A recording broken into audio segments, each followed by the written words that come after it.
Story begins with shocking encounter as Prince Shin meets his fiancée, Miss Syria, the daughter of a duke, for the first time. The moment she lays eyes on his face, she lets out a horrified scream and collapses onto the floor, leaving everyone stunned. Her attendants quickly rush to her side, and a man apologizes to Prince Shin, explaining that the lady is not feeling well today and asks to reschedule their meeting. Prince Shin, looking kind and understanding, tells them not to worry and says he doesn't mind, noting that a 10-year-old girl can certainly feel sick sometimes. He asks them to let her rest and to tell her he hopes she feels better soon. As they leave the residence, Prince Shin's boisterous imperial knight, Shuriken, asks what happened since they are returning so early. Shin embarrassingly asks Shuriken if his face is really that ugly, which makes Shuriken and other women laugh, with Shuriken boasting that with a face like the prince's, he could build a harem of the finest women on earth. Miss Syria's maid, Belle, approaches them to formally apologize for the day's mishaps.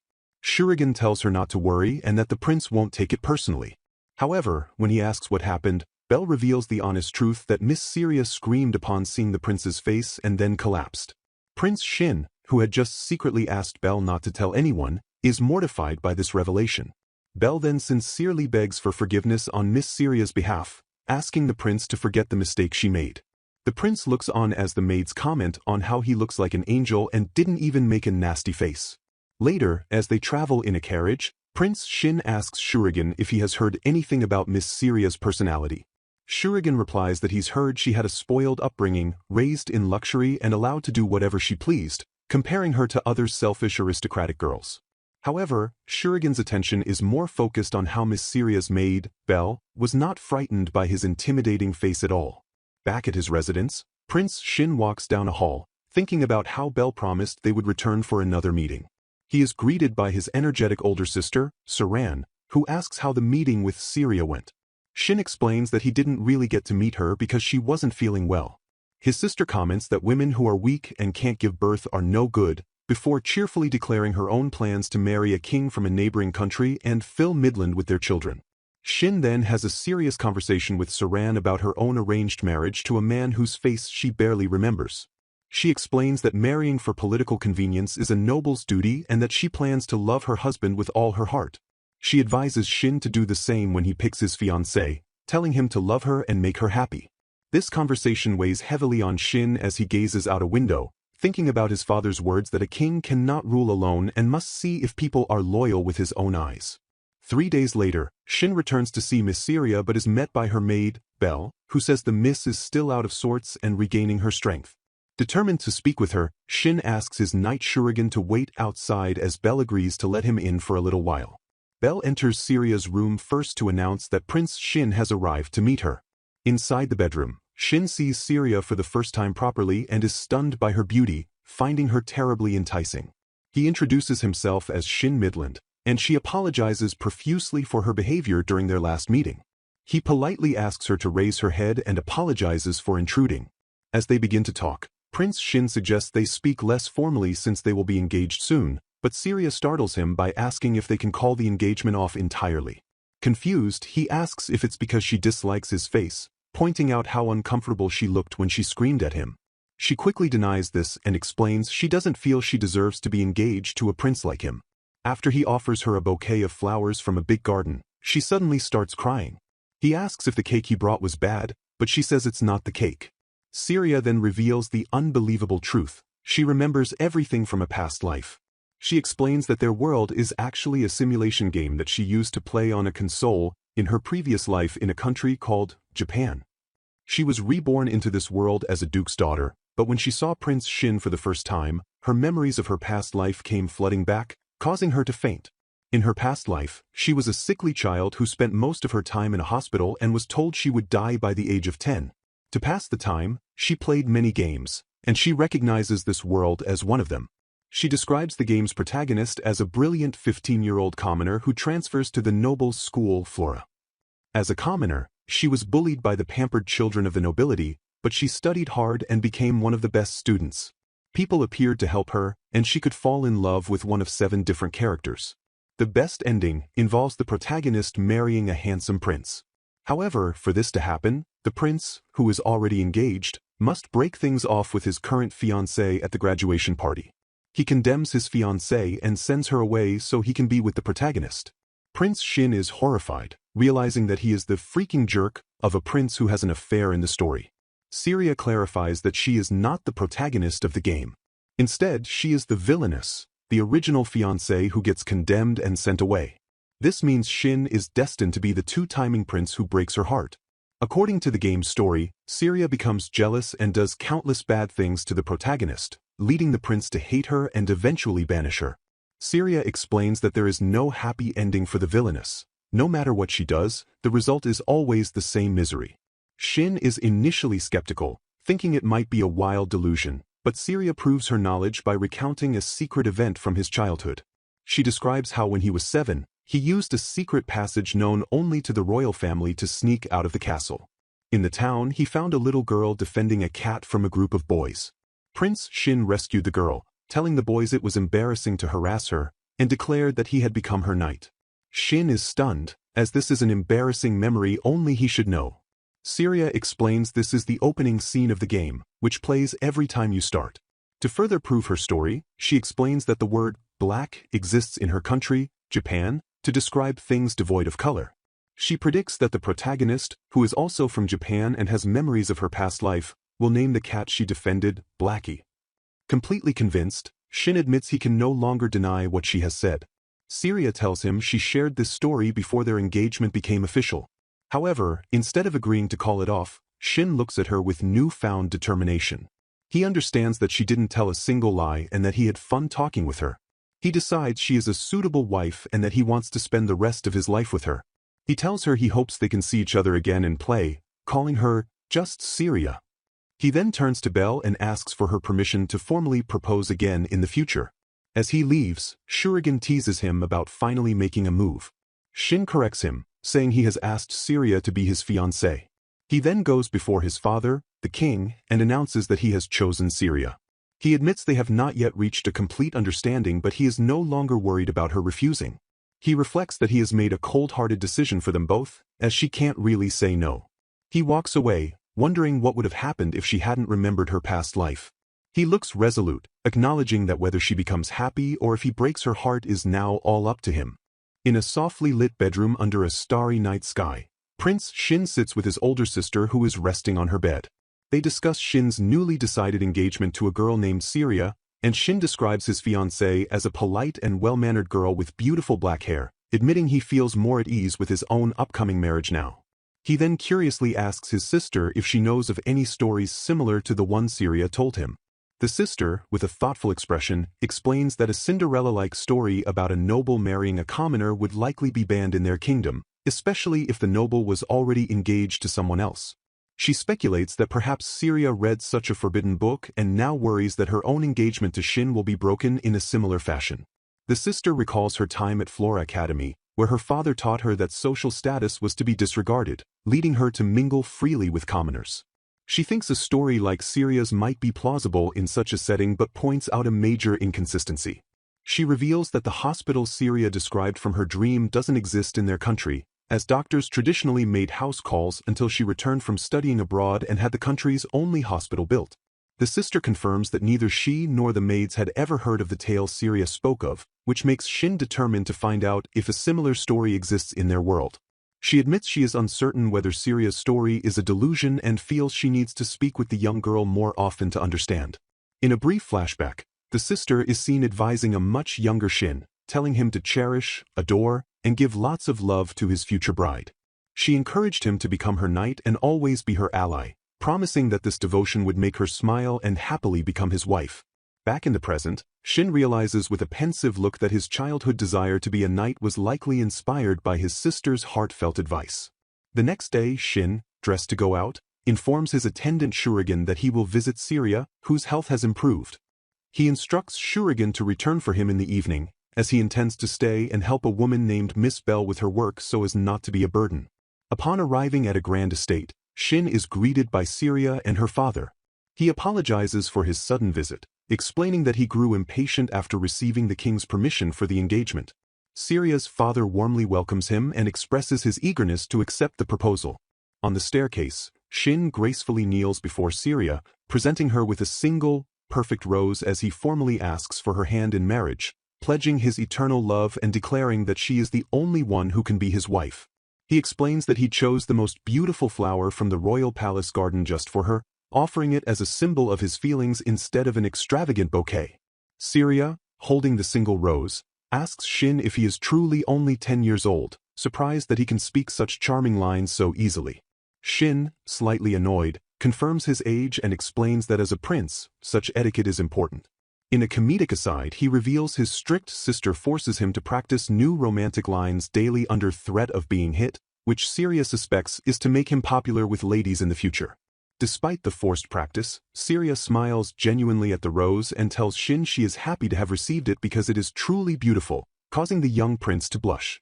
Later, Syria seriously tells Shin that while she is happy about their engagement, she knows from her memories that he will one day break it off and cause her great unhappiness. Determined, Shin sits at a desk and declares that they will work together to create a plan to change their fate. He asks her to tell him everything she remembers about how their engagement is destined to be broken, right from the very beginning. Shin is shown looking comically overwhelmed by a massive stack of papers, realizing Syria has told him enough information to fill an entire book. Her story describes a game where the prince, Shin's character, meets the heroine at a young age but forgets her, while the heroine remains unaware of his royal identity until the very end. The prince silently watches over her throughout the story. Shin and Syria then sit together on couches to discuss the details. Shin finds it hard to believe she played such a game as a child and thinks that if she had, she would have recognized him as the prince immediately. Syria explains that her memories of the game only returned when she met him, calling their meeting a flag, a term his sister doesn't understand. Shin clarifies it means a cue or an important event, and a flashback shows Syria shrieking and fainting upon first seeing him, for which she now apologizes. They realize they don't know the name or appearance of the game's heroine, which means they can't determine if she also has memories of a past life. Syria worries that if Shin meets the heroine, he too might suddenly regain memories and collapse in shock just as she did. She explains that the prince isn't the only one who saves the heroine, as other capture targets also appear, which leads Shin to believe he can avoid disaster by simply not intervening. However, Syria warns that the compelling force of the game itself is a factor they must consider. She then becomes emotional, stating that their engagement feels forced upon her by her noble status, but Shin calmly reminds her that marrying for love is a luxury for commoners and that their union is a matter of duty, unrelated to the game's plot. Syria describes the grim fates that await her character, the villainous. In one bad end, she becomes consumed by jealousy and attempts to stab the heroine, only to be killed by a guard. This attack also injures the heroine, preventing her from marrying the prince. Other dreadful outcomes include being banished to a convent, being married off to another country only to be executed during a revolution, or having her engagement broken regardless of who the heroine chooses. Shin resolves that they can at least avoid the worst of these scenarios. Syria then outlines the heroine's potential futures if she doesn't end up with any of the male leads. With good grades, she becomes a lecturer at the Royal Academy, while talent in a particular subject could lead to a related career. With poor grades, she might become a maid or an orphanage caretaker. Syria admits she played through all these routes while ill in the hospital and wistfully wishes for one of these simpler, happier endings for herself. She continues her story, which takes place when the characters are 15 and enrolled at the academy. Syria confesses that in the game, she truly grew to love the prince's character. She describes him as a perfect superhuman, intelligent, kind, a top student, and a powerful swordsman who always saved the commoner heroine without discrimination. His lonely appearance was heartbreaking, and his kind smile was reserved only for her, which leaves the real Shin looking utterly stunned. He cries out in disbelief, doubting he could ever become such a person and questioning why he would seem lonely.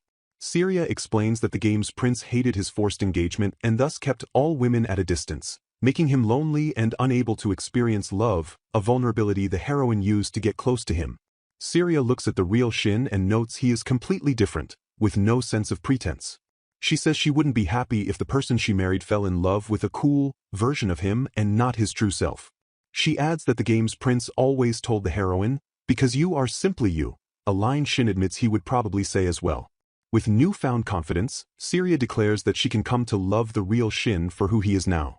When a shocked Shin asks if she hated him before, she clarifies that she was never hateful, but terrified of him after realizing she was the villainess destined for a bad end.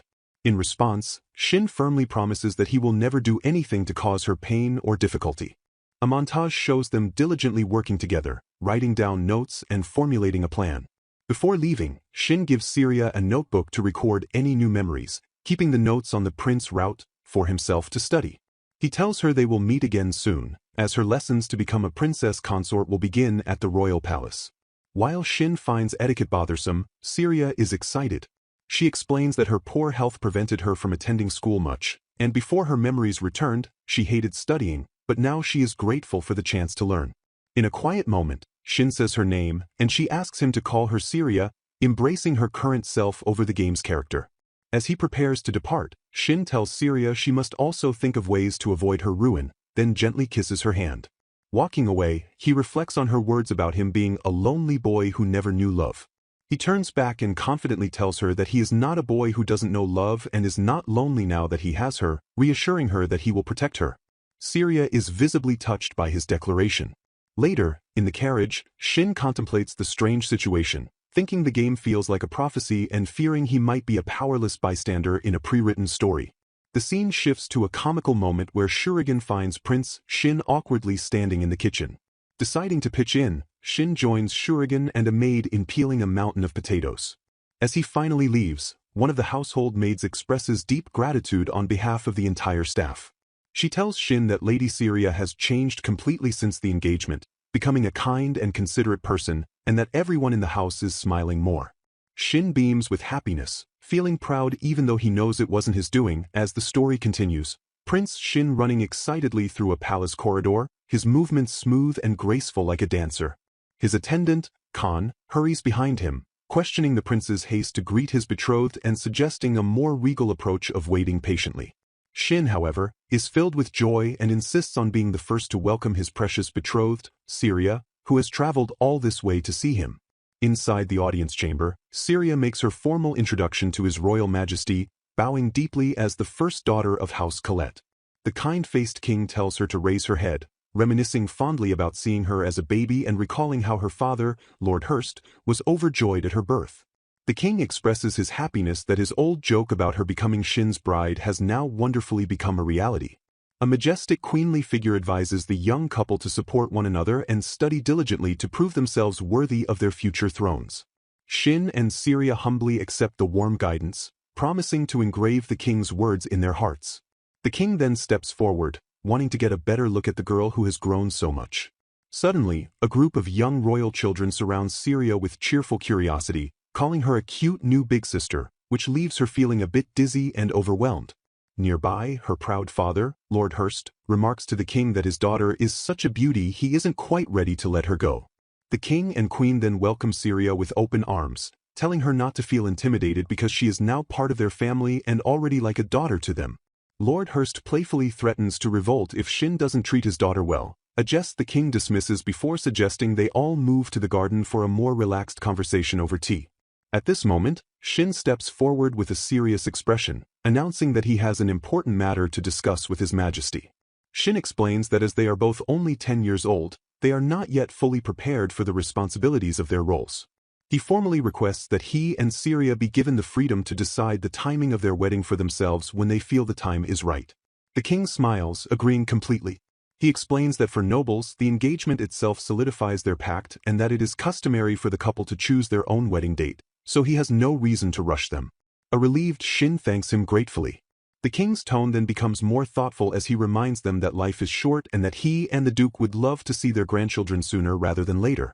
He grows serious once more, reminding Shin of his future duties to his people. Turning to Syria, the king explains the heavy responsibility she is undertaking as a future princess and queen consort.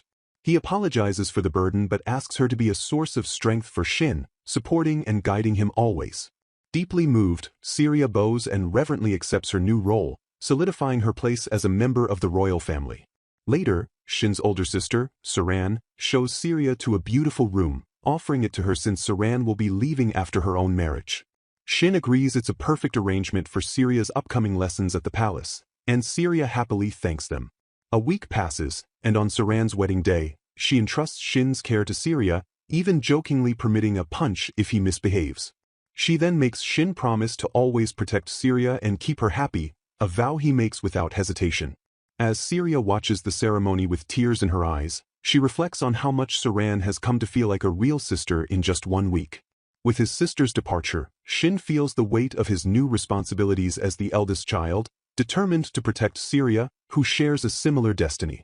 He gently wipes a tear from her cheek, silently vowing to do his best for her. During one of their study breaks over tea, Shin asks Syria if her lessons are difficult. She happily replies that they are not, as she is grateful for the chance to learn after a childhood spent hospitalized and unable to attend school. While Syria focuses on etiquette, Shin finds the science and math in this world surprisingly easy compared to his previous one.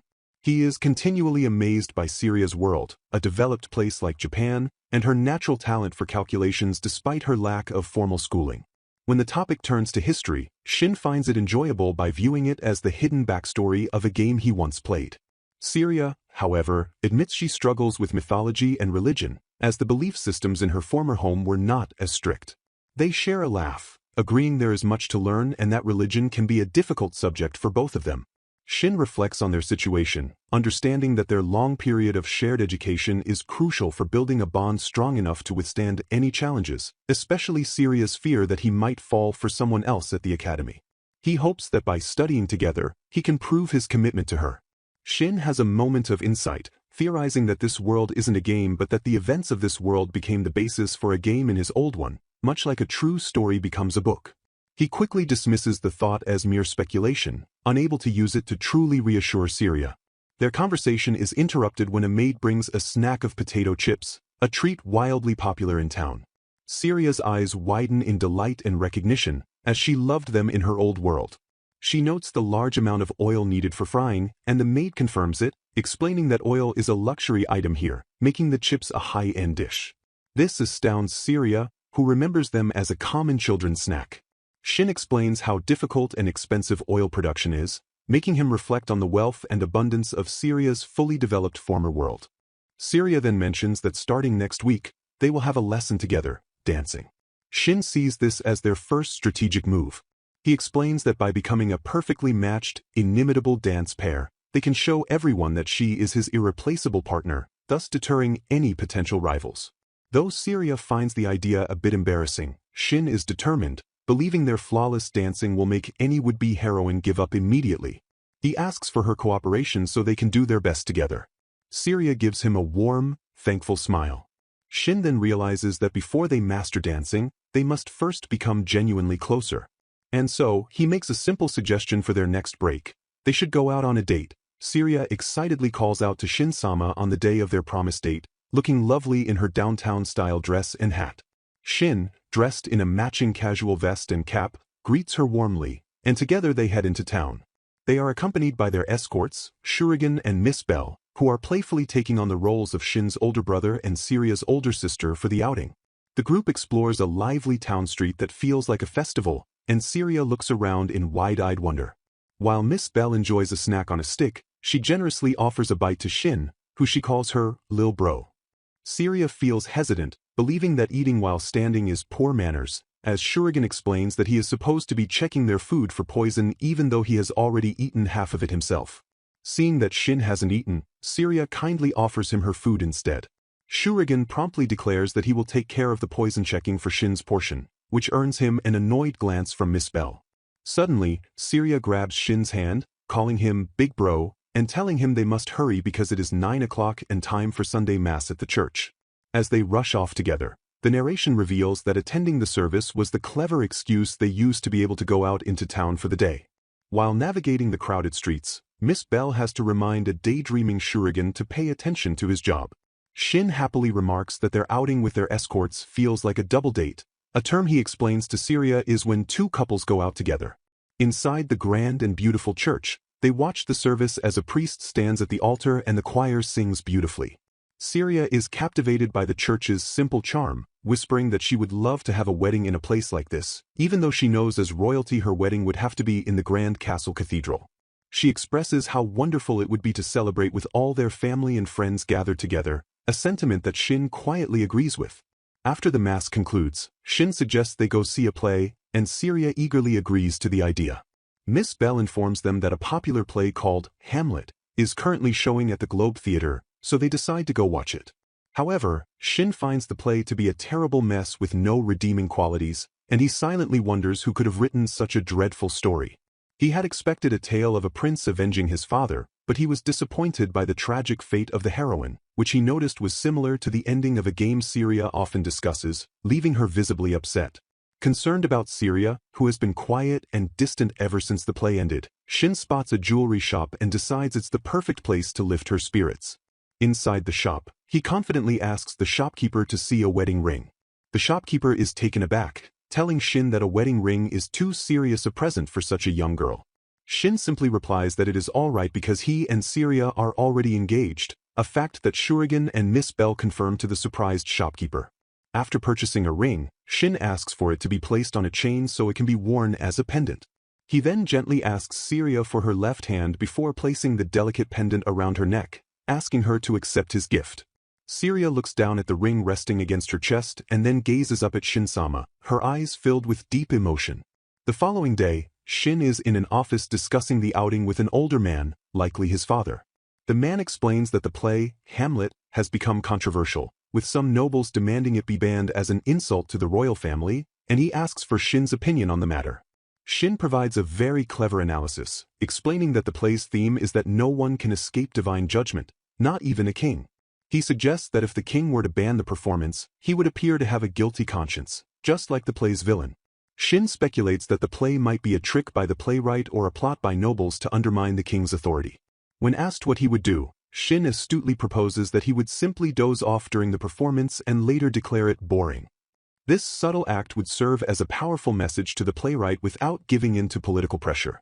The man is deeply impressed by Shin's brilliant answer and pleased with his growth, dismissing him with a sense of pride. Later, Shin and Syria attend a dance lesson with a charismatic instructor who insists they call him sensei. The sensei reminds them that as an engaged couple representing their country, they must be role models, and he playfully adds that becoming good dancers will make them irresistible. The lesson gets off to a rough start, with the sensei correcting their posture and movements, even chiding Shin for not waiting for Syria to come to him like a proper gentleman. He stops them to explain that dancing isn't a chore but something to be enjoyed, where the goal is to have fun and make sure your partner does too. The sensei then asks Shin about the role of a gentleman in a dance. Shin guesses it is to lead, but the sensei corrects him, explaining that a gentleman's true role is to support his partner and make her shine, allowing her to capture the attention of everyone in the room. This lesson makes Shin realize that dancing is another way to show Syria how irreplaceable she is to him. Following the sensei's advice to relax and feel the music, Syria and Shin finally dance together in perfect harmony, a joyful expression on both their faces. After they finish, the tired couple is reminded by their sensei that physical strength is also important for dancing at long parties. He then gives them one final instruction for the day, to hug each other. As Shin holds Syria, he feels her warmth and realizes in that moment that she is not just his dance partner but his fiancée. He is overcome with happiness, especially as he sees the ring he gave her still resting around her neck. As the lesson ends and the sensei says his goodbyes, Syria reflects on how she used to have a weak body and hated dancing, but now she genuinely enjoys it. Shin tells her that he is glad she had fun and that he also enjoys dancing now that she is with him, and they both agree that their sensei is a very interesting person. During a lunch break with Syria, a character discovers that the fried chicken she is eating is a popular dish in the nearby town. This surprises her because the dish is exactly like one from her previous world, and she finds it odd since deep-fried foods are considered a luxury because oil is so expensive. She begins to wonder if the heroine from her past life has been reincarnated in this world and is introducing these recipes. Syria feels it might be better to avoid meeting this potential heroine because she has no idea what would happen, but her curious companion, Shin-sama, suggests they go on a date outside the castle to investigate things for themselves. Syria thinks Shin-sama is quite a curious person and proposes they can sneak up to observe from a distance, and while she admits to being a little scared, Shin-sama reassures her by saying more information will help them decide what to do and that she shouldn't worry since he is with her. Later, Shin-sama compliments the head chef on the delicious fried chicken, noting that it is popular in town. The chef agrees that while it might not be suitable as royal food, it is a popular and delicious dish that people enjoy. Shin-sama mentions that Syria also likes the potato chips and asks if the recipe comes from a downtown restaurant. The chef confirms this and shares that the place, called Han's Restaurant on the 3rd Avenue of Platanis, has been getting a lot of attention for constantly introducing new dishes. Syria finds it suspicious that a restaurant is making dishes from her world and agrees they need to investigate. On the day of their weekend date, Shin-sama's security is discussed, and it is explained that his single escort, Shuriken, is sufficient for an undercover trip. Shuriken is so strong he can handle 30 thieves on his own, a task that would require more than 10 royal knights, and paying one guard is also much cheaper. Their first stop is a church that helps the less fortunate by holding regular soup kitchens for the homeless and unemployed without any discrimination. Syria expresses her admiration for the church, and inside, they hear someone emphasize that providing jobs is just as important as charity because people need a sense of accomplishment. As they walk through the town, they see many children working, which makes Syria think about education. She believes that if all children could learn to read, write, and calculate, it would open up many new possibilities and help them in any profession they choose. Shin-sama is moved by this and resolves to establish free compulsory education for all children, recognizing it as a great undertaking that will shape the future and make Syria happy. Finally, they arrive at the bustling Han's Restaurant, which is getting a lot of attention for its popular fried chicken. The place is so crowded that Miss Bell decides to order their food for takeaway while the others wait outside. After Syria tests the chicken for poison, she is shocked to find it tastes exactly like Kentucky Fried Chicken from her old world. She explains to a confused Shin-sama that it was invented by Captain Sanders and is likely cooked in a pressure cooker, which makes the small bones edible. As everyone enjoys the delicious food, with Shuriken and Shin-sama playfully begging Miss Bell for a bite, Syria marvels at the genius idea of takeaway. Curious, Shin-sama decides to peek inside the restaurant, where he observes a rare self-service system. His attention is then captured by a young girl working there with sparkling blue eyes and pink hair. He immediately recognizes her as the girl he saved when he was 7 years old, and all his forgotten feelings of love for her blossom once more as he feels fate has reunited them after 3 years. While Shin-sama is lost in a daze, repeatedly thinking how cute the girl is, Syria suddenly starts to feel sick and guilty. Snapping out of his trance, Shin-sama becomes concerned for Syria and quickly pulls her out of the restaurant. Outside, Syria collapses while hyperventilating, thinking that what happened was her fault. On the ride back, Miss Bell sternly warns Shin-sama that she will despise him for the rest of her life if he ever causes Syria pain again. That night, a sleepless Shin-sama cannot stop thinking about both Syria and the girl from the restaurant. Feeling an urgent need to talk to Syria before things become irreversible, he grabs a rope and a bag and rushes to her room, determined to not break off their engagement. Sobbing uncontrollably, feeling overwhelmed with the sadness of being only 10 years old. A nearby observer thinks about how they had mistakenly believed that regaining past life memories would make her mentally older, but now they understand she was simply reincarnated after dying at 10 and is still just a very sad child. This person feels a sense of dread, knowing that in the future, they are destined to break their engagement, which would leave her completely heartbroken. Later, a young boy named Shin realizes he has already caused this girl, Syria, to be unhappy and cry. Suddenly, Syria appears outside his window in the middle of the night, having come all alone because she couldn't hold back her desire to see him. Surprised and concerned, Shin tells her he will throw down a rope to help her up. Once she is safely inside, he asks how she is feeling, and she confirms that she has calmed down before asking him about a girl they saw at a store. Syria reveals that while it was Shin's first time seeing the other girl, she somehow knew her already, and the sight filled her with an intense and overwhelming jealousy. Syria confesses her deep insecurities, expressing her belief that the other girl is far more beautiful and adorable than she is. Although Shin tries to comfort her by insisting that she is the more beautiful one, his own internal thoughts betray him as he privately admits that the other girl is indeed more beautiful and lovely. Syria continues to despair, convinced the other girl's smile is lovelier and that she is better in every way. Shin starts to question his own thoughts, reminding himself that Syria is his fiancée, the one he has sworn to protect for his entire life, and that he could never love another girl because Syria is his cherished wife. Syria's fears pour out as she admits she believes the other girl will take Shin away from her. These feelings of jealousy are so strong that she confesses to having horrible thoughts about wanting to bully and hurt the girl, which makes her feel like a terrible person. Shin passionately rejects this, telling her she is not that kind of person at all. Syria remains unconvinced, crying that he will absolutely come to hate her for these dark feelings, but Shin promises with all his heart that he will never, ever hate her. He realizes that while seeing the other girl brought back pleasant memories for him, it has inflicted Syria with a painful, curse-like jealousy. He suspects a game force might be manipulating their feelings and becomes determined to fight against this cruel fate. In a tender moment, he kneels before a tearful Syria, takes her hand, and asks her to marry him. Shin promises Syria his eternal and true love, vowing to be a better man than his game counterpart who was destined to abandon her. Syria is still plagued by doubt, believing he will say such things but ultimately leave her for the other girl anyway. Ignoring her fears, Shin decisively tells her to get dressed because they are going to the church right now. He helps her down from the balcony, and after a small slip, he asks if she has her ring, which she confirms she always wears. As they head out into the night, Syria worries the church will be closed, but Shin confidently recalls a priest saying it is always open to the public. Inside the quiet church, they pray to the goddess Nante for forgiveness for arriving so late and ask for her blessing as they prepare to exchange wedding vows. Shin goes first, pledging to take Syria as his wife in sickness and in health, for better or worse, and to love and honor her until death parts them. Syria accepts his vow and then recites her own, promising to take Shin as her husband with the same eternal commitment. Shin then gently places a ring on her finger. He tells her it is time to kiss, and they share a sweet kiss, sealing their vows. Afterward, he shyly asks if he can kiss her again. Shin reassures a tearful Syria that their vow to the goddess makes their marriage real and will protect them from anything that tries to tear them apart. Their intimate moment is interrupted when a priest, holding a candle, finds them. He is shocked to see the prince and his companion in the church so late, especially when Shin announces they were having a wedding despite being only 10 years old. The priest mentions he knew of their engagement but is surprised they would rush into marriage. Shin proudly introduces Syria not as his fiancée, but as his wife, Syria Midland, explaining that in the goddess's eyes, they are already married.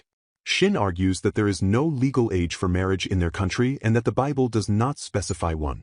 The priest counters that church practice requires a couple to be at least 16. Shin claims he has permission from both of their families and asks for the marriage to be officially recorded, but the priest points out that without permission from Shin's father, the king, it cannot be made official. The priest adds that a witness is also required for a marriage to be valid. Just when it seems their efforts are in vain, a voice rings out from the shadows as a figure named Shuriken steps forward and declares that he will be their witness. Royal knight named Shuriken Duxon suddenly appears, congratulating a young couple on their marriage while explaining that he has been watching them ever since they left the castle. He startles the young man, Shin, by offering to be a witness to their union. A flustered Shin accuses Shuriken of spying on them, realizing the knight has seen everything unfold. Just then, Syria's personal maid, Belle, steps forward and offers to be the second witness, noting that 2 are required for the marriage to be official. Inside a church, Belle explains that it is her duty to accompany her mistress, Syria, wherever she goes, even in the middle of the night. Meanwhile, the knight Shuriken proudly declares that he escorted Syria without any trouble. He then turns his attention to the priest, intimidating him to ensure there are no problems with the marriage ceremony. The nervous priest quickly agrees that everything will proceed smoothly. The scene then shows a close-up of a hand gracefully signing a document with a quill pen, followed by the young couple, Shin and Syria, solemnly signing the marriage register by the warm glow of candlelight. Shuriken and Belle are also shown signing the book as the official witnesses to the marriage. The priest expresses his concern that this royal marriage is being recorded with just a single line in a church book, much like a commoner's wedding. Shuriken firmly states that a registration is a registration and that since the couple has made their vow to the goddess, no one can deny their marriage now. As Shuriken and Belle prepare to depart, the priest hastily stops them, reminding them that they still need to pay the registration fee of 2 gold coins. Later, a worried Syria asks Shin if her father has said anything, knowing that the royal family will inevitably contact her home by morning, revealing their secret to everyone. Belle apologizes to her lady for her part in the secret wedding, explaining that she could not just stand by and do nothing to help. In another conversation, Shuriken speaks to Shin, referring to him as his cute little brother and calling their secret marriage a trump card, leaving him to wonder about His Highness's clever plans. Alone in his grand bedroom, Shin sits on the edge of his canopy bed and reflects on his past. He remembers a girl he saved when he was 7 and the strong feelings of first love he had for her, but he realizes that the goddess's blessings have now completely erased those emotions from his mind. The next day, Shin is confronted by his father, a kingly figure, who asks him directly if he married Syria the previous night. Shin confidently confirms that he did, which prompts his father to question his haste. The man points out that they are both only 10 years old and have been engaged for just a month, arguing that they could have had a proper wedding in the cathedral when they came of age and that a secret marriage would invite criticism upon the royal family. Shin explains that he rushed the wedding to prevent their engagement from being broken off, a statement that shocks his father. Shin reminds him of how his own older sister's engagement was called off when a more politically advantageous match with the Prince of Harfa appeared, proving that such things are possible. His father is angered by the implication, asking if Shin truly believes he would betray an ally and hurt Syria by breaking the engagement just for political gain. Shin clarifies that he trusts his father as a king but knows that a king must prioritize the good of the nation, and if a better political marriage presented itself, the engagement could be threatened. Shin firmly believes a king's duty is to his people first, even before his own son's happiness, and their marriage makes it impossible to break the engagement without a proper reason. Seeing the resolve in his son, the man asks if Shin loves Syria that much, to which Shin replies with a heartfelt, "Of course." Even when threatened with being disinherited, Shin remains steadfast, telling his father to do as he must. Understanding the depth of his son's feelings, the man tells him to do what he must do, and Shin gratefully thanks him. Although the man laments that he wanted to give them a grand wedding instead of a secret one in a small town church, he ultimately accepts the situation. As Shin turns to leave, his father offers his congratulations on the wedding, a gesture that brings tears to Shin's eyes. Shin feels a pang of guilt, apologizing to his father in his heart, but knows he did it all to protect Syria. Later, Shin and Syria share an awkward but sweet afternoon greeting, both blushing. Shin happily tells Syria that while His Majesty scolded him, her own father praised him for his actions, saying, "Good job." Syria then asks if their marriage served its purpose, leading Shin to reflect on his past feelings for his first love and how they resurfaced. He realizes that their sudden marriage might look like a political arrangement and concludes that they must keep it a secret for now. He marvels at how the goddess's blessing worked, as his once intense hatred for his first love has completely vanished, and he feels he was guided by a powerful destiny to marry Syria. Filled with joy and relief, Syria exclaims that now no one can separate them or break their engagement. Shin adds that he has researched the law and can find no way to divorce, solidifying their union. He promises to study hard to become a worthy king, and Syria lovingly vows to support him. Shin feels at peace, knowing that at just 10 years old he has a wife in Syria who will be with him for the rest of his life, freeing him from any future worries of love or heartbreak. He pledges to protect Syria and her smile forever, ready to face any challenge that comes their way with her by his side. Shuriken teaches a young prince the art of self-defense by pointing out the weak points on a person's body. He instructs the prince to aim for the face, eyes, ears, nose, and throat for the upper body, while also targeting the stomach and ribs. For the lower half of the body, he emphasizes striking the shins, the instep, and most importantly, the groin. The prince looks on with uncertainty, questioning if these brutal tactics truly count as self-defense. The young royal expresses his doubt, stating that such dirty fighting is unbecoming of royalty, but Shuriken dismisses his concerns. He explains that for a 10-year-old prince, playing dirty is necessary for survival, and on the battlefield, staying alive is the ultimate goal. Shuriken's philosophy is to strike an enemy's weak spot first and then make a quick escape. The prince seems to understand but feels the weight of this harsh lesson. Shuriken adds that these techniques are actually taught to women, comparing the prince's current skill level to that of a woman or a child, which surprises the young boy. Shuriken softens his tone, telling the prince he realizes he's still just a child and promises to teach him noble weapons like swords and spears once he masters these basic survival skills. Until that day comes, they will continue with non-stop self-defense practice. The scene then transitions as the prince announces it is time for his dance lesson. Later, a character named Shinshan arrives late to the lesson and is told by the other girls that Syria has just done something amazing. A shy Syria is reluctant to perform again, explaining she only did it because the teacher saw her by accident, but everyone's curiosity is piqued and they urge her to show them. Syria performs a unique dance move where she appears to walk forward while actually gliding backward, leaving the other girls amazed by how cool it is. When they ask how she did it, Syria explains the move was popularized by someone named Michael Jackson and demonstrates the steps by pointing one toe and sliding the other foot back. The others are unfamiliar with the name, but the teacher recognizes the cleverness of the optical illusion it creates. The teacher declares the move a killer move and insists they incorporate it into their dance routine for their official debut, making it a secret they will reveal at the party.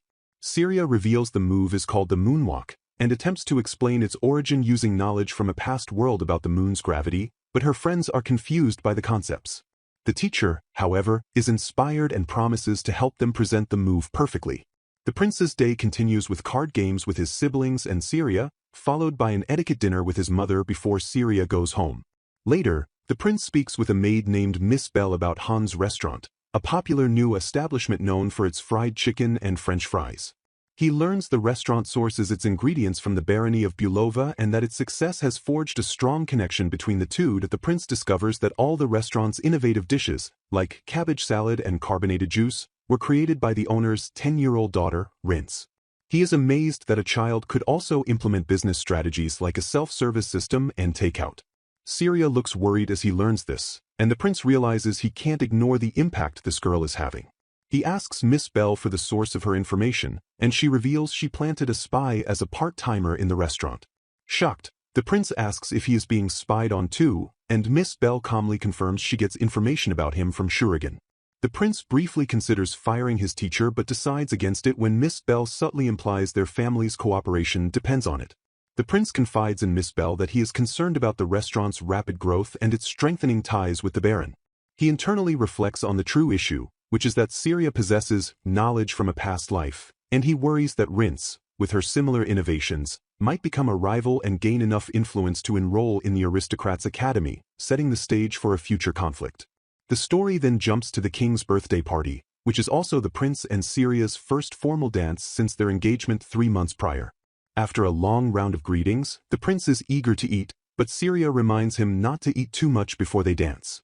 They are reminded to dance with the joyful energy of children, showing everyone their genuine love and proving their bond is stronger than a simple engagement. Syria stands beautifully in her gown as they prepare to dance.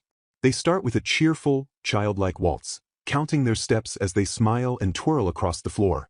Then, the tempo of their dance shifts to a more mature and calm pace before the prince signals the moment is right. They flawlessly execute their secret weapon, the moonwalk. After their performance, the prince and Syria feel they did well, but he wonders if anyone noticed their special move. Syria realizes her long skirt completely hid her footwork from view. The maid reassures them that their dance was wonderful and that guests were praising them as a perfect couple. Hearing this, the prince is filled with emotion, realizing that many people now see them as a true pair. He turns to Syria and asks if he can kiss her. In his heart, he knows this feeling of love is real and precious, something he has found for the first time and will protect forever.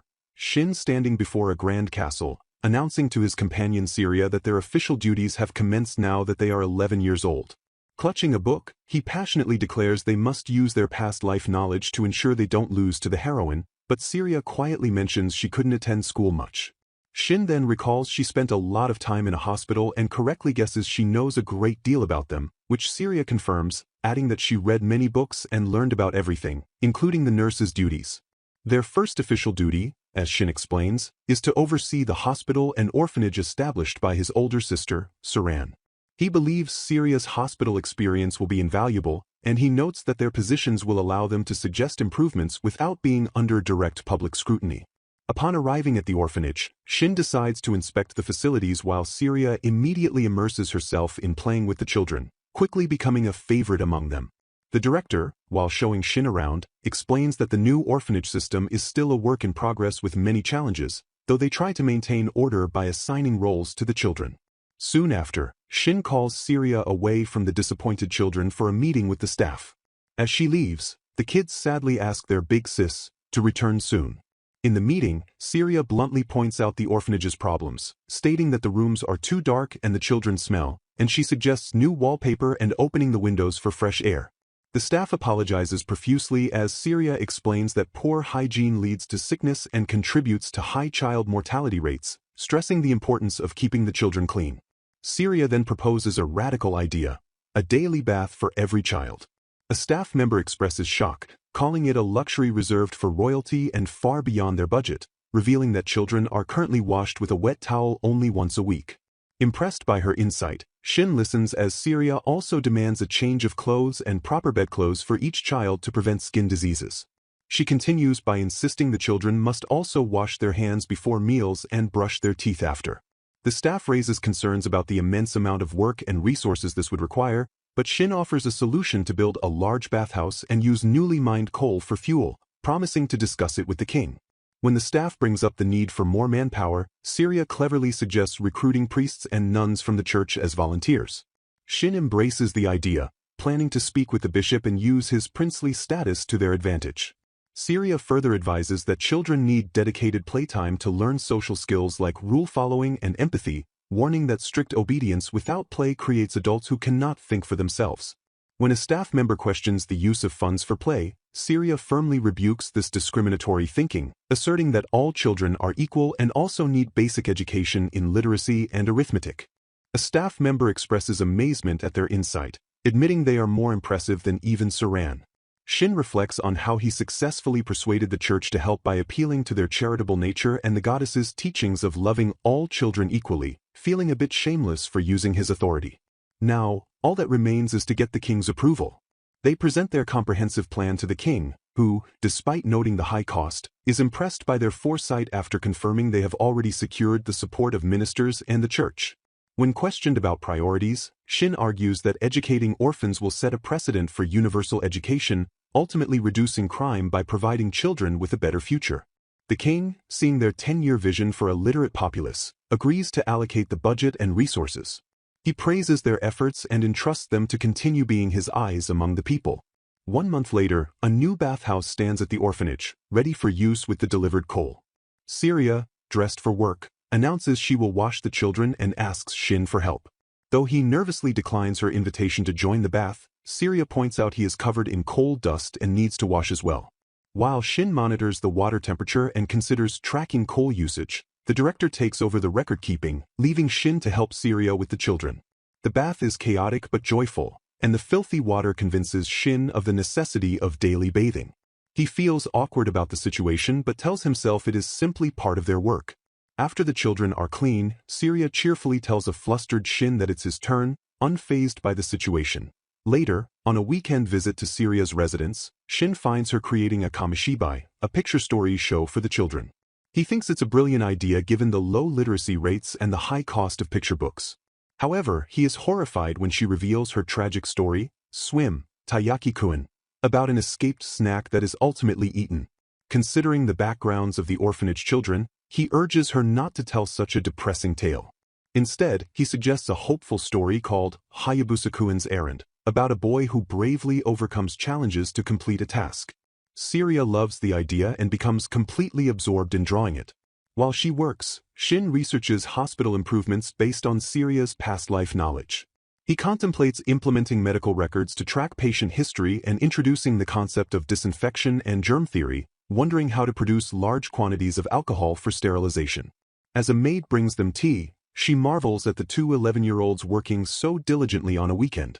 Shin corrects her, stating it is not studying but important work, as he silently vows to succeed, driven by the desire not to lose to the story's heroine. A major advancement in the country's medical system, the establishment of a new hospital by Princess Saran. Previously, doctors could only make house calls, a luxury afforded by the wealthy, which limited them to seeing only 4 or 5 patients a day. The new hospital marked a significant improvement, allowing for the treatment of over 20 people daily, and now Shin and Syria have made it their duty to introduce revolutionary changes to save even more lives. Inside the grand, multi-story hospital, Shin addresses the medical staff, proposing a division of labor to increase efficiency. He suggests establishing 3 core departments: surgery, internal medicine, and emergency care. When a younger staff member asks for a clarification on emergency care, Shin explains it's a specialized department designed to prioritize patients who need immediate attention. This system would ensure that no one in critical condition, such as those bleeding heavily, is left waiting for treatment, a concept an older doctor finds quite effective. Shin further details his plan, which includes assigning specific personnel to each department and creating a reception desk to efficiently sort incoming patients before moving on to the topic of medical records. However, the doctors strongly oppose the new ideas, turning their backs and shouting that they will not share their personal techniques with others. Shin counters their selfishness, arguing that sharing better treatment methods will ultimately improve medical techniques and save more lives, making their personal concerns trivial in comparison. He warns them that hoarding effective treatments will only lead to the suffering of the citizens. Frustrated by this unexpected barrier, Shin reminds the doctors that medicine is the shared knowledge of humanity and that they too once learned from their mentors. He asks if they have ever saved a life by using a method they learned from someone else. As a weary Syria leans on him and begs them all to cooperate, a doctor reluctantly admits that they have. Seeing their resolve, the head doctor concedes, stating they cannot refuse a request made with such passion. Syria then takes the lead, addressing the topic of disease prevention, and the doctor agrees that infection is the most concerning issue. Syria impresses him with her knowledge of microorganisms, a concept not yet widely accepted, explaining that tiny, invisible organisms called bacteria and viruses are the cause of most illnesses. The doctor notes that a few researchers are studying this theory and is surprised to hear a royal family member supports it. Syria uses the simple example of food poisoning, explaining that it's the bacteria causing food to rot that makes a person sick when they eat it. To combat these invisible threats, Syria proposes a sterilization protocol. She instructs that all surgical tools must be boiled in hot water after every use, and for items that cannot be boiled, they should use alcohol. She points out the rudimentary battlefield practice of pouring strong liquor on wounds to reduce infection, explaining that the same alcohol that preserves food can kill bacteria in the human body. Shin then steps in, emphasizing the need to prove alcohol's effectiveness with data. Acknowledging that strong alcohol is expensive, he suggests they start with cheaper varieties and gather enough data to push for increased production, asking for everyone's cooperation as one doctor jokes about drinking the supply.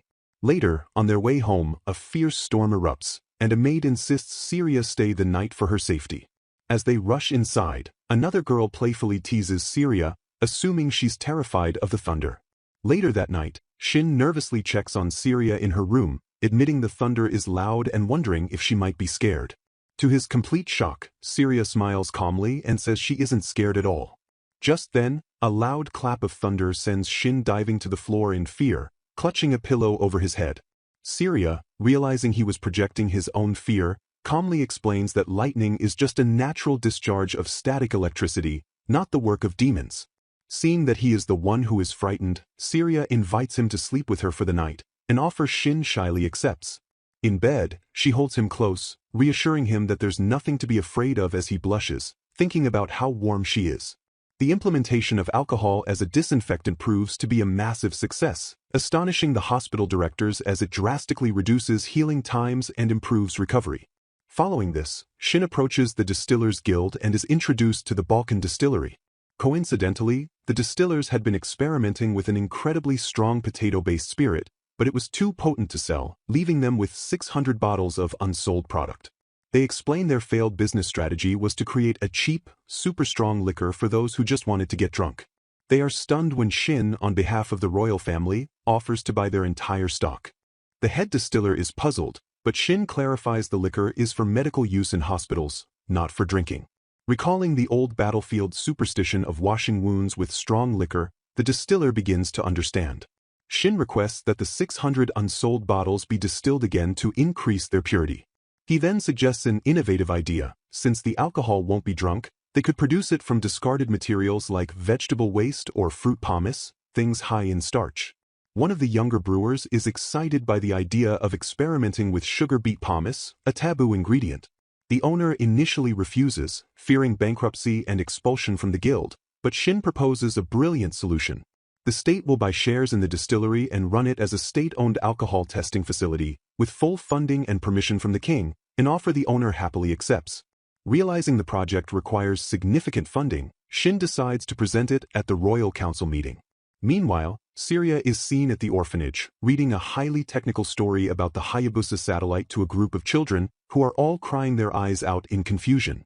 Later, Shin reports to a high-ranking official, confirming the alcohol's effectiveness with hard data. The official authorizes the purchase of the 600 bottles but informs Shin that full commercialization requires convincing the ministers at the council meeting in 3 days. To Shin's surprise, he is told that he himself must be the one to persuade them, as it's time for him to take on work that can support his wife. Understanding the challenge, Shin accepts.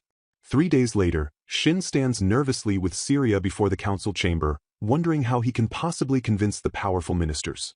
Syria offers him words of encouragement as the large doors swing open, and he walks into the imposing room. He introduces himself as the new supervisor of the hospital and orphanage and begins his proposal for establishing effective hospital hygiene management.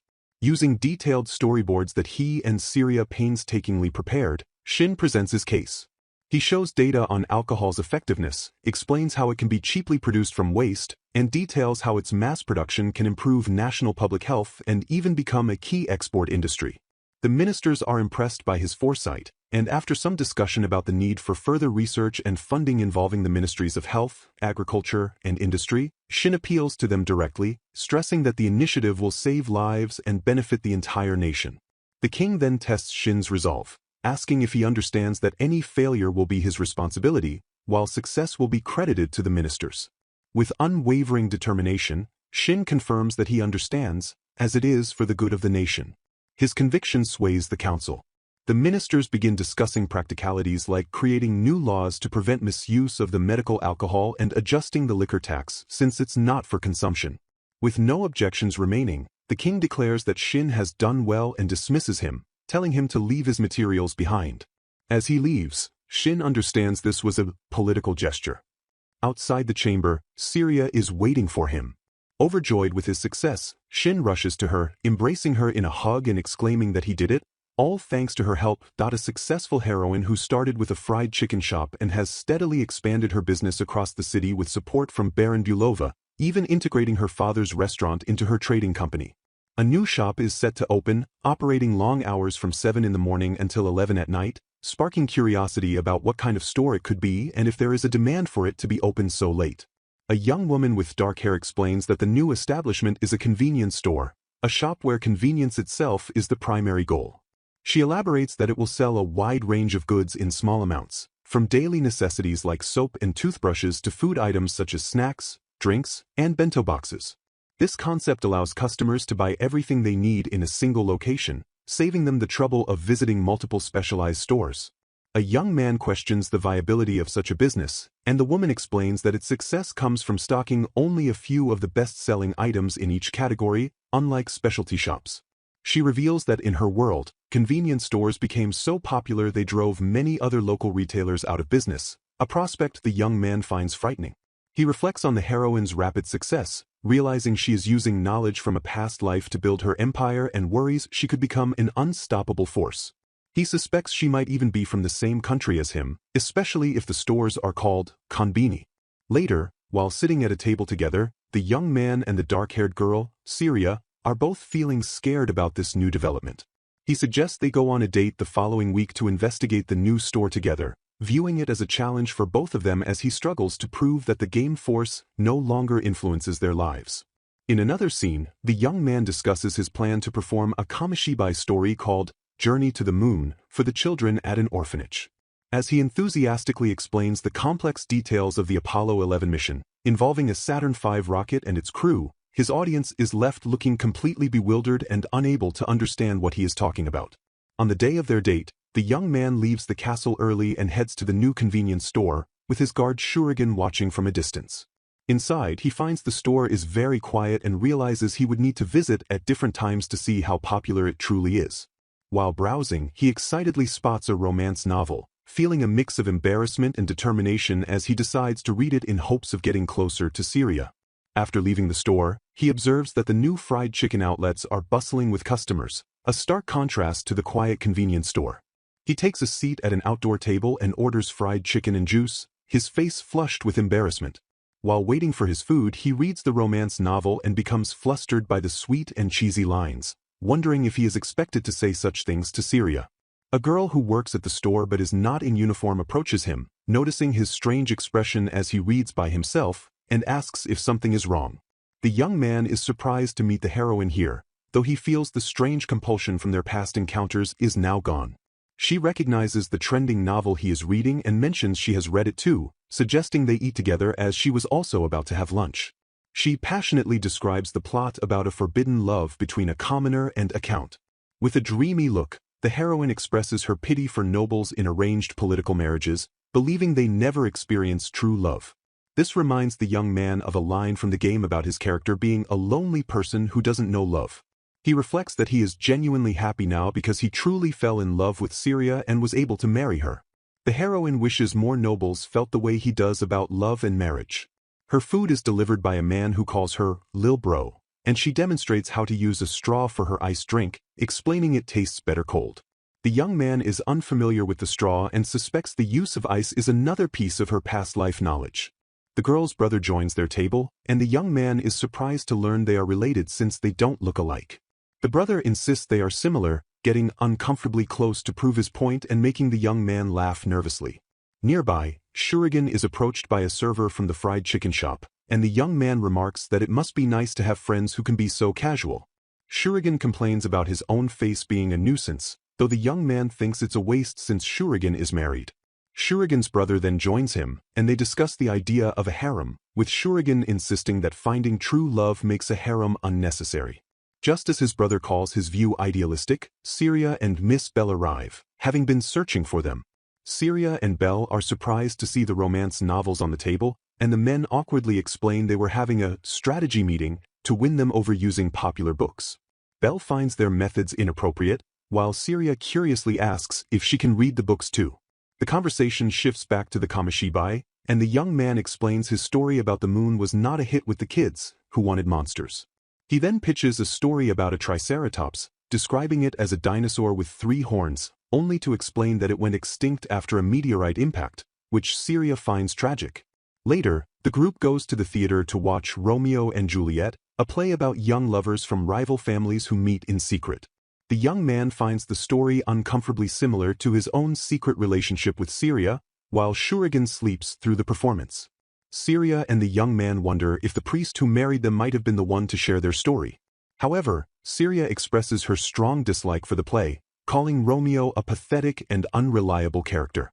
She passionately declares that Romeo's actions were silly and that if it had been Shin in his place, he would have calmly devised a solution to save them both without resorting to a tragic end. Listening to her high praise, Shin realizes that the version of him in Syria's mind has set a very high standard, and he must work hard to live up to her expectations. Now 12 years old, Shin and Syria visit the National Academy, a grand building they have unlimited access to thanks to their successful medical alcohol production. Their goal is to meet a researcher named Sprotz, a man Syria discovered through his paper on microorganisms. Sprotz appears grateful and surprised that royalty would take an interest in his unusual research.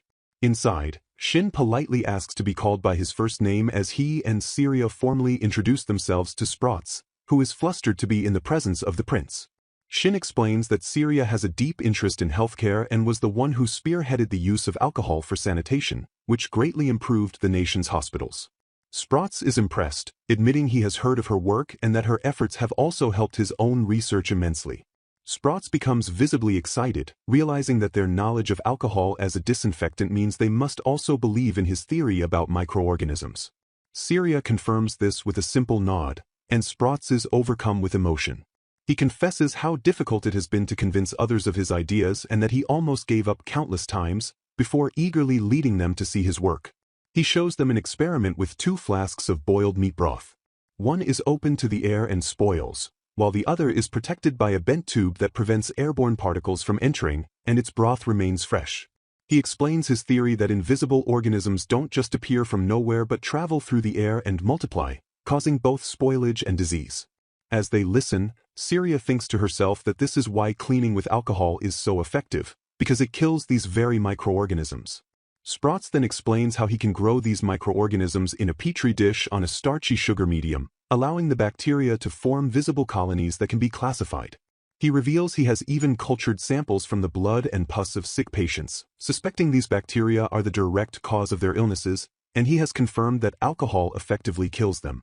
Syria is amazed that he discovered all of this on his own, as this was common knowledge in her previous world. Sprotz further theorizes that diseases are transmitted when these invisible organisms are passed between people through touch or by breathing them in. He clarifies that while not all illnesses are caused this way, he believes most are, and he has even proven that people with the same sickness share the same type of bacteria. He also notes that bacteria can be helpful, giving the example of yeast turning grape juice into wine through a process called fermentation. However, Sprotz looks downcast as he admits he is struggling to figure out how to use his knowledge to actually treat or prevent diseases, and his research is often ridiculed. Seeing his struggle, Syria decides to share some knowledge from her past life, and Shin watches with interest as she asks Sprots if he knows about immunity. She explains that when a person recovers from certain illnesses, they never get sick from them again because their body learns to eliminate the specific bacteria responsible. Sprots is electrified by this idea, realizing that immunity is about destroying germs, not just tolerating them. He recalls a recent diphtheria outbreak at an orphanage where isolating the sick and sanitizing with alcohol successfully prevented any deaths, which was the first real proof that his theories about containment were correct. While Sprots notes they could only wait for the children to recover naturally, Syria mentions that a treatment called a serum can be used for diphtheria. When Sprots looks confused, she explains that a serum is the yellowish liquid that separates from blood when it's left to settle. This sparks a revelation for Sprots, who excitedly wonders if immunity is carried in the blood and if a serum from a recovered person could be used as a medicine, finding the possibility incredible. Before they continue, Shin presents a gift to the overwhelmed researcher. It's a microscope, a new invention from an eyeglass craftsman that Syria had suggested was possible. Sprots is overjoyed, and Shin formally declares that the Royal Academy will now officially support his research. Shin expresses his admiration for Syria's vast knowledge, believing the microscope will lead to great medical advancements. Syria quietly recalls learning about serums from an anime movie about a dog-sled team, a concept that leaves Shin puzzled. She quickly covers by explaining that she had an immune deficiency disease in her past life and spent a lot of time in a hospital reading children's medical books. Syria then reflects on the original story, where Sprots becomes a famous medical researcher with the help of his wife, the heroine. By supporting him now, they are changing his path so he will never meet the heroine at the academy. Though Syria feels a little guilty for altering the heroine's story, she believes that helping a brilliant mind like Sprots is the best way to contribute to her country. The scene then shifts to the castle grounds where Shin is being trained in swordsmanship by the intimidating Shuriken. His instructors praise his talent, but Shin yells that he hates the repetitive basic training. Shuriken grabs him, saying that most kids would be begging to learn flashy special moves instead of complaining. As Shin catches his breath during a break, he tells Shuriken not to praise him just because Syria is there watching them. Syria kindly brings Shin a towel as Shuriken emphasizes that mastering the basics is crucial, because in a real fight, there is no time to think and the body must react on its own. He explains that there are 20 sword forms to master before even moving on to a one-handed blade. Syria then notices a small, baton-like weapon on Shuriken's belt and asks him about it. Shuriken pulls out the weapon, explaining it is a baton he carries for self-defense when he goes into town without his sword, as a sword would reveal he is guarding someone important. Syria examines it and recognizes it as a jit, a weapon she knows from old stories. Shuriken is surprised she knows the term and confirms that he uses it because it's less conspicuous. Syria excitedly explains that the jit is a weapon used by heroes of justice to capture criminals without killing them, using its hook to block and control a sword. Shin thinks this is amazing and wants to use one too. As Shuriken confirms he's used it to arrest thugs, Syria adds that the name jit means 10 hands, because it has 10 different uses. Shin argues that it's better to subdue an opponent without hurting them, but Syria playfully notes that boys usually think swords are cooler. Shuriken cuts the conversation short, telling Shin he can't talk about advanced techniques until he's mastered the basics and is at least better than an average bandit. He yells for the chit-chat to end and for the training to continue, and a dejected Shin can only agree. Later, Shin and Syria are enjoying their monthly date in the royal capital, which is bustling with nobles for a conference. Having already visited a bookstore and a general store, they are looking forward to a concert. Shin grumbles to himself that even though they are 12, their chaperones, Shuriken and Belle, still accompany them everywhere. Suddenly, Syria notices Shin's expression change and asks what's wrong. Shin has spotted a fellow royal guard named Subaru, who looks extremely distressed. Subaru panics upon seeing Shin and realizing who he is. He quickly explains that he was on an off-duty assignment escorting the son of Viscount Wiles and his fiancée, Lady Silpha. The problem is that the Viscount's son wandered off and disappeared, and Subaru couldn't leave Lady Silpha alone to search for him. He was at a complete loss, as it's unheard of for someone under protection to simply leave on their own. Shin immediately takes charge, stating that the boy's behavior is unfitting for a noble. He instructs Belle to stay with Syria and Lady Silpha while he, Shuriken, and Subaru search for the missing boy. Subaru provides a description: a 12-year-old with black hair, a checkered hat, a navy blazer, and a red scarf. The three of them hurry off to begin the search, with Shin reminding Subaru not to use his royal title in public. Soon after, they spot a boy matching the description perfectly, with a checkered hat and black hair. He is being cornered by a group of rough-looking men, one of whom is aggressively demanding to know what he wants. Shin immediately points him out to the others, their search already finding its target.